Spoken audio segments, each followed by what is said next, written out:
श्री स्वामी समर्थ सर्व बंधू आणि भगिनींचे आपल्या चॅनलमध्ये स्वागत आहे। आज आपण घरच्या घरी वर्षभर टिकणारे मिक्स डाळीचे सांगडे बनवणार आहोत। तर त्यासाठी इथे मी डाळी घेतलेल्या आहेत, त्या 3 प्रकारच्या आहे। एक म्हणजे मुगाची जी सफेद दिसते ती आहे, मठाची, आणि ही आहे हरभऱ्याची डाळ। तर हरभऱ्याच्या डाळीचं प्रमाण आपल्याला थोडंसंच घ्यायचं आहे। तर मी ह्या 3 डाळी 1-1 किलो आणलेल्या होत्या। तर इथे जी मुगाची डाळ आहे ती मी 1 किलोमधली फक्त पावशेर डाळ साईडला काढून ठेवलेली, आणि जी मटकीची डाळ आहे तर ती अर्ध्यापेक्षा जास्त डाळ घेतलेली, आणि हरभऱ्याची डाळ आपल्याला कमी प्रमाण घ्यायचं, म्हणजे मुगाची जास्त त्याच्यापेक्षा थोडीशी कमी, मठाची म्हणजेच मटकीची डाळ, आणि त्याच्यापेक्षाही कमी आपल्याला हरभऱ्याची डाळ घ्यायची आहे। तर या सगळ्या डाळी 3 डाळी वेगवेगळ्या भिजत घालायच्या, एकत्र भिजत घालायच्या नाही, कारण ते आपल्याला वाटायला मग जड जातं। म्हणून प्रत्येक डाळ ही वेगवेगळ्या पातेल्यात भिजत घालायची। पहिले धुवून घेतली आणि नंतर मग भिजत घातली, आणि त्यामध्ये पाणी पुष्कळ टाकायचं, कारण ती डाळ रात्रभर भिजत घालायची आहे। पाणी जर कमी पडलं तर अर्धी डाळ भिजेल आणि अर्धी डाळ तशीच राहील। त्यासाठी आपण इथे पाणी पुष्कळ प्रमाणात टाकायचं आणि रात्रभर ठेवायचं आहे। तर बघा, इथे आपली डाळी छान अशी व्यवस्थित भिजलेली आहे, आणि एक्स्ट्राचं पाणी म्हणजे वरती आहे की आपल्या डाळीला पाणी कमी पडलेलं नाही। तर इथे मटकीच्या डाळीला थोडासा असा फेस येतो आणि दुसऱ्या दिवशी थोडासा उग्गीर वास येतो।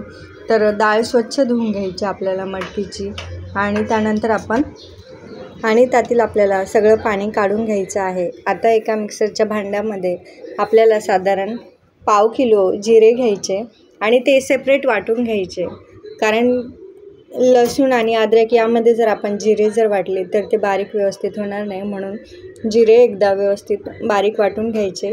आणि त्यानंतर मग त्याच भांड्याच्यामध्ये मी लसूण आणि थोडंसं अद्रकही पेस्ट करून घेतलेली, आणि यानंतर मी आपली डाळ जी आहे हरभऱ्याची, मुगाची आणि मठाची, त्याही व्यवस्थित अशा एकदम बारीक नाही पण रवाळ अशी डाळ सगळ्या वाटून घ्यायच्या। पाणी खूप कमी प्रमाणात वापरायचं, पाणी तुम्ही जास्त वापरलं तर ते लिक्विड टाईप होईल, आणि मग त्याचे वडे पाहिजे तसे सांगडे आपल्याला व्यवस्थित करता नाही येणार, म्हणून पाण्याचं प्रमाण शक्यतो कमीच असावं।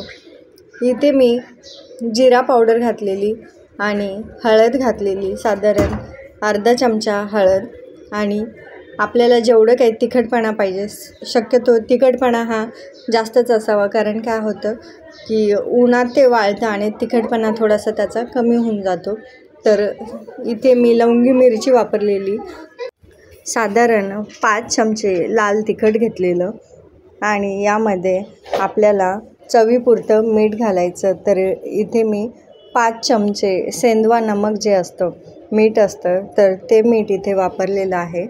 आणि त्यावरती आपल्याला अजून तुम्हाला जर एक्स्ट्रा ॲड करायचं असेल तर तुम्ही यामध्ये हिरवी मिरची ॲड करू शकता, आणि अद्रक लसूणची जी काय पेस्ट बनवलेली होती ती अद्रक लसूणची पेस्ट, आणि वरून बारीक चिरलेली गावठी कोथिंबीर मी यामध्ये घातलेली, आणि हे सगळं काही जे सारण आपण घेतलेलं आहे ते एकदम हाताने व्यवस्थित मस्त मिक्स करून घ्यायचं, म्हणजे नाहीतर मग ते मिक्स नाही केलं व्यवस्थित तर थोडंसं इकडचं तिकडे राहिलं तर काही जागेवर मीठ जास्त होईल, काही जागेवर तिखटपणा कमी होईल।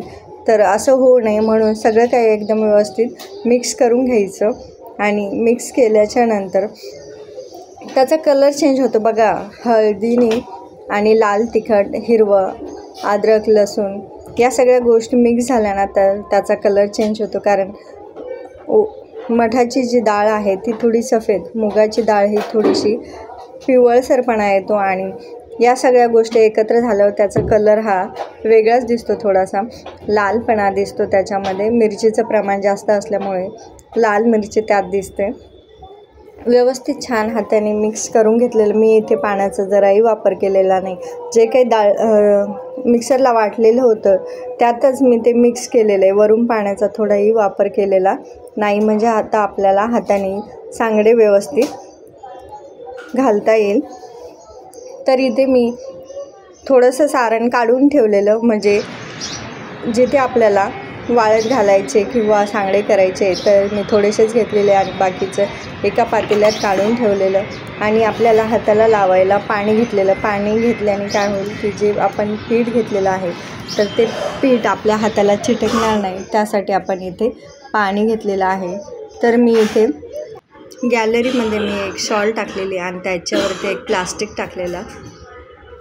तर त्याच्यावरती आपण सांगडे करणार आहोत, कारण याच्यावरती कापडावर जर केलं ना तर ते पाणी त्या कापडाला लागेल आणि जे खालची काही जमीन असेल किंवा मग गॅलरीतली जे फरशीवर काही थोडीफार जर धूळ असेल तर ती त्या कपड्याला ओलं होऊन त्याला चिटकेल, म्हणून मग मी त्या प्लास्टिकवरती केलेलं. आणि जर तुमच्या हाताची जर खूपच आग होत असेल तर अशा वेळेस तुमच्याकडे एखादी प्लास्टिकची पिशवी असेल छोटीशी, तर तिला एका कोपऱ्यात होल पाडायचं, कातरनी कट करायचा आणि त्याच्यामध्ये जे काय आपलं सांगड्यांचं सारण आहे ते त्या पिशवीत भरायचं आणि वरच्या साईडला आपण रबरने ते पॅक करायचं. एकदम पाहिजे तसे आपल्याला व्यवस्थित सांगडे करता येतात.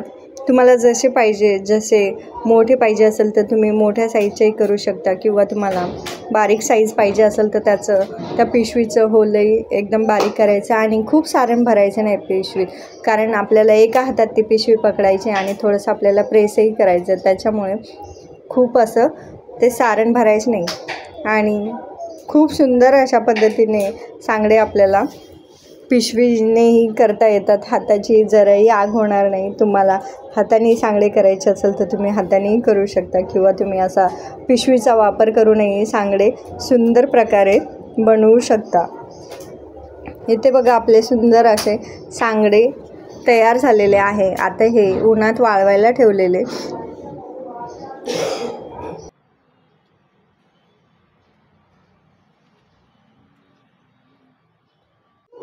हाताने केलेले सांगडे आणि पिशवीने घातलेले सांगडे यामधला लगेच डिफरन्स कळून येतो. हाताने जे केलेले सांगडे आहेत त्याची साईज थोडीशी जाड आलेली आहे आणि पिशवीने जे केले त्या सांगड्यांची साईज जरा बारीक आलेली आहे. लगेच लक्षात येतं. तुम्हाला जे कोणते आवडते ज्या पद्धतीने तसं तुम्ही करू शकता. आणि उन्हात छान प्रकारे आपले इथे सांगडे वाळलेले आहे आणि एकदम इझिली हाताने आल्हाद आपलं सांगडे निघत आहे. थोडाही चुराही झालेला नाही किंवा तुटलेले नाही. एकदम मस्त असे आपले सांगडे तयार झालेले आहे. तर याला अजून साधारण कमीत कमी 3 दिवस वाळवले ना तर एकदम व्यवस्थित वाळले जातील, कारण एका दिवसात काही सांगडे वाळल्या जात नाही. तर याला 3 दिवस तुम्ही उन्हात ठेवा आणि वर्षभर तुम्ही सांगड्यांची भाजी खाऊ शकता. तुम्हाला व्हिडिओ आवडल्यास नक्की लाईक, शेअर, सबस्क्राईब करा.